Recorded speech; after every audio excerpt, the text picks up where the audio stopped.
이 본문의 고난을 중심으로 고난의 종류 5번째, 사랑하는 사람으로부터 오는 고난 1번째, I give myself to prayer, 나는 기도할 뿐이라는 제목으로 말씀을 전하겠습니다. 고난이 원수악인 대적으로부터도 오지만 사랑하는 대상으로부터도 옵니다. 시편 109편, 나는 사랑하나 그들은 도리어 나를 대적하니 나는 기도할 뿐이라. I give myself to prayer. 예수님으로 적용하면 이스라엘을, 자기 백성을, 유대인을 사랑하십니다. 그런데 유대인이 이스라엘이 예수님을 대적합니다. 로마인, 그리스인, 이방인들이야 메시아 예언도 하나님도 모르니까 예수님 대적한다고 해도 자기 백성 이스라엘이, 유대인들이 예수님을 대적하는 일은 안타까운 일이죠. 나는 사랑하나 그들은 대적하니 나는 기도할 뿐이라. I give myself to prayer로 하면 예수님은 자신을 대적하는 자들을 위해 기도하십니다. 십자가에서 저들의 죄를 사하여 주옵소서가 그걸 말하죠. 사랑하는 사람으로부터 오는 대표적 고난은 자식입니다. 부모는 자녀를 사랑합니다. 자식은 부모에게 큰 기쁨, 위로, 소망을 줍니다. 그러나 때론 큰 고통, 좌절, 고난도 자식으로부터 옵니다. 그때 어떻게 하느냐? 나는 기도할 뿐이라. I give myself to prayer. 로 문제를 놓고 자녀를 놓고 기도하는 겁니다. 하나님을 의지하고 하나님께 맡기고 간구하는 거예요. 자녀의 어려움, 고통, 문제 내가 해결할 수 있으면 벌써 해결했지. 그게 고통이 되질 않죠. 곧 내가 해결을 못합니다. 그래서 하나님 의지하고 소망하고 기도에 나를 준다. I give myself to prayer. 나는 기도할 뿐이라를 하는 겁니다. 사무엘서의 주요 등장인물로 아버지들이 있습니다. 제사장이요 사사인 엘리, 역시 제사장이요 사사인 사무엘, 이스라엘의 왕인 다윗이 등장합니다. 교집합은 자식들로부터 아버지가 당하는 고통이 있습니다. 엘리는 제사장, 곧 종교적 지도자이면서 사사, 저지, 재판관, 행정 지도자 이기도 했습니다. 사무엘 4장, 엘리가 자기 의자에서 뒤로 넘어져 죽었으니 나이가 많고 비대한 까닭이라. 그가 이스라엘의 사사가 된 지 40년이었더라. 사사기에서 40년을 사사를 한 사사는 1대 사사 온니엘, 유일한 여자 사사 드보라, 기드온 뿐입니다. 그런데 엘리가 40년을 사사를 해요. 그리고 하나님이 사무엘을 엘리 밑에 성장하게 하십니다. 사무엘이 젖을 이후에는 엘리 집에서 성장을 해요. 사무엘에게 엘리는 아버지와 같은 존재입니다. 물론 엘리는 좋은 평가를 못 받습니다. 그럼에도 불구하고 하나님은 사무엘을 엘리에게 맡겨서 성장하게 하셔요. 엘리가 사무엘을 길러내는 사명을 감당하게 됩니다. 하나님이 사무엘을 음성으로 부르셨을 때 그 음성이 하나님으로부터다를 이야기해 준 것도 엘리입니다. 사무엘 엄마 한나로 하면 눈물로 울고 자녀가 없는 문제로 탄식할 때에 엘리가 한나를 위로하고 축복하자 한나가 그 말을 믿고 더 이상 근심하지 않았더라로 한나를 위로하는 일도 엘리가 합니다. 그렇게 엘리는 제사장입니다. 그리고 사사이에요. 특별히 제사장은 아들에게로 이어집니다. 엘리의 두 아들이 제사장이 됩니다. 문제는 제사장인데 하나님을 알지 못합니다. 엘리의 아들들은 행실이 나빠 여호와를 알지 못하더라. 곧 엘리의 아들들은 제사장이지만 직분을 제대로 옳게 감당을 안 하고 못합니다. 하나님과 아버지에게 큰 죄를 지어요. 아버지 엘리가 죄를 지적해도 아들들은 듣질 않습니다. 큰 고통이죠. 결국 하나님이 엘리의 두 아들을 죽이십니다. 아버지로서 자식이 하나님의 심판의 대상이 되는 것을 보는 것만한 고통도 없죠. 이 다음으로 사무엘입니다. 전술한 대로 사무엘은 젖을 뗀 이후 엘리 밑에서 성장합니다. 엘리의 아들들과 같이 성장했다는 거죠. 그 말은 엘리의 아들들이 행실이 나쁜 제사장으로 하나님께 심판을 받아 죽은 것을 사무엘이 누구보다 잘한다 가 돼요. 그러면 사무엘은 이런 생각할 수 있습니다. 나중에 내 아들들은 엘리 아들들처럼 되면 안 된다를 사무엘은 눈으로 목도하고 경험하며 또 다짐을 했을 수 있습니다. 그런데 그게 안 됩니다. 사무엘의 아들 둘도 불량자이에요. 엘리가 사사로 40년을 다스립니다. 엘리의 뒤를 이어서 사무엘이 사사, 저지가 됩니다. 사무엘이 이스라엘 자손을 다스리니라.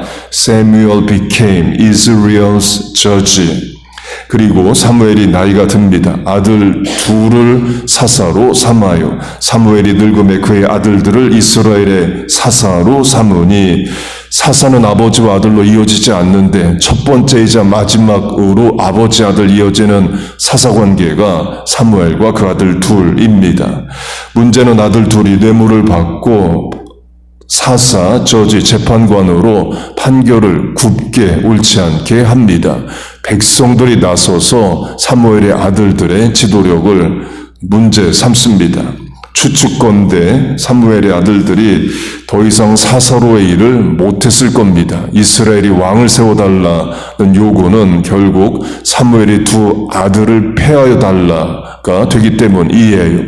그래서 사무엘의 아들들이 더 이상 사사일을 못했다면 처음이자 마지막입니다. 사사로 임명을 받았지만 끝까지 사명 감당 못한 사사가 돼요. 엘리의 아들들이 불량한 제사장이었는데 사무엘의 아들들도 불량한 사사가 됩니다. 하나님이 엘리의 아들들은 죽이셨지만 사무엘의 아들은 죽이시지 않습니다. 그래도 그 모습을 보는 아버지 사무엘에게는 큰 고통이죠. 다음으로 다윗입니다. 다윗의 자녀들도 바르게 못 삽니다. 암논이 이복 여동생 다말을 강제로 간음하고 다말의 친오빠 압살롬이 암논을 죽입니다. 나중에 압살롬은 아버지 죽이겠다고 군사 반란을 일으키고 전쟁 중에 압살롬은 죽습니다. 또 나중에 아도니아가 아버지 죽이고 왕이 되겠다고 반란을 일으키고 또 솔로몬이 아도니아를 죽입니다. 그 솔로몬은 나중에 우상숭배자가 됩니다. 그 외에도 많습니다. 기도의 용사 히스기야의 아들이 남왕국 유다의 가장 악한 왕 므낫세가 되고 이스라엘을 톱으로 잘라 죽인 것으로 추정하는 왕이 됩니다. 강한 자와 약한 자 사이에 주밖에 도울 리가 없사오니 나의 하나님 여호와여 나를 도우소서. 그 기도를 했던 아사 왕의 아들이 우상숭배자가 됩니다. 모세의 손자 요나단이 단지파의 우상숭배를 돕는 숭배의 제사장이 되고 그 대대로 북왕국 이스라엘 망할 때까지 모세의 손자 후손들이 우상을 섬기는 제사장이 됩니다. 이삭의 아들 에서가 당대의 불신자가 되고 그 후손들이 이스라엘을 대적하는 이방민족이 됩니다. 이삭의 아들 야곱이 아버지를 속이고 장자의 축복을 받아냅니다. 야곱의 아들들이 아버지를 속이고 사랑하는 아들 요셉을 노예로 팔아버리고 죽었다라고 아버지를 속입니다. 다 자식들 때문에 부모가 겪는 고통과 어려움이 있어요. 세상 어려운 게 자식입니다.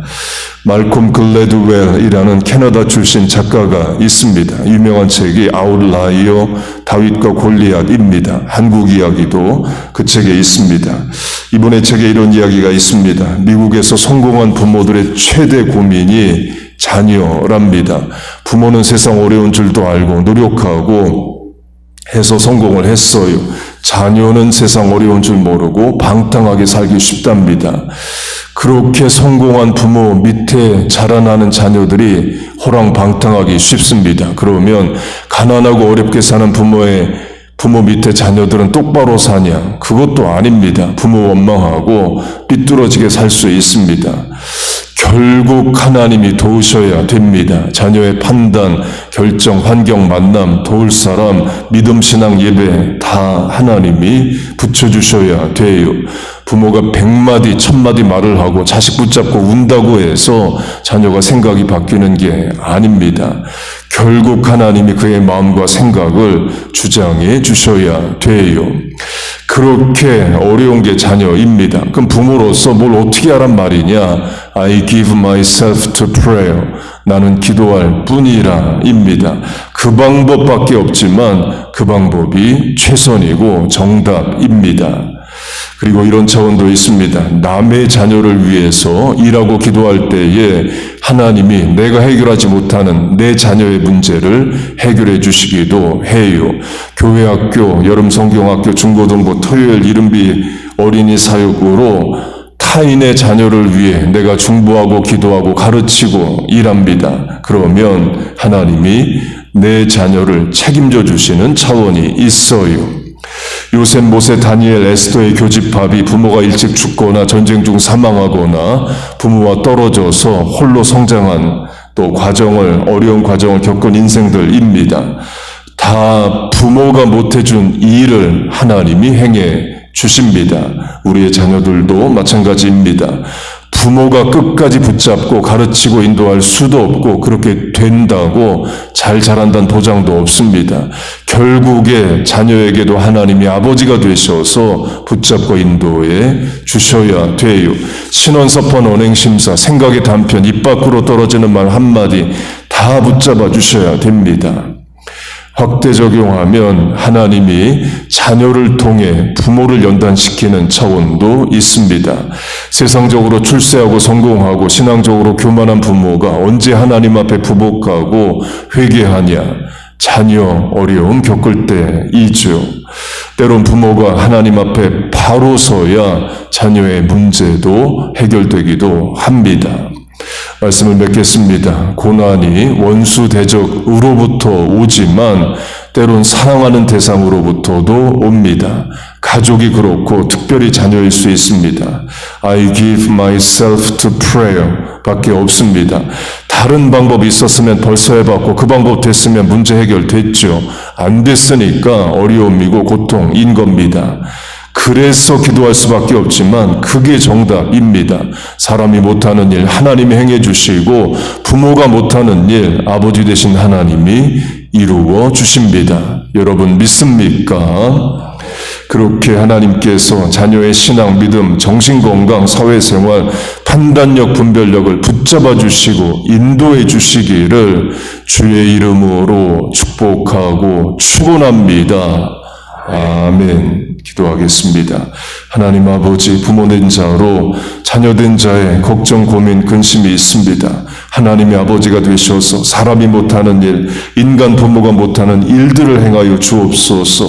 어디 있든지 눈동자처럼 지키시고 보호하시고 옆 사람들 잘 붙여주옵소서. 큰 믿음 주시고 예배 잘 드리고 늘 기도하고 하나님 의지하게 하여 주옵소서.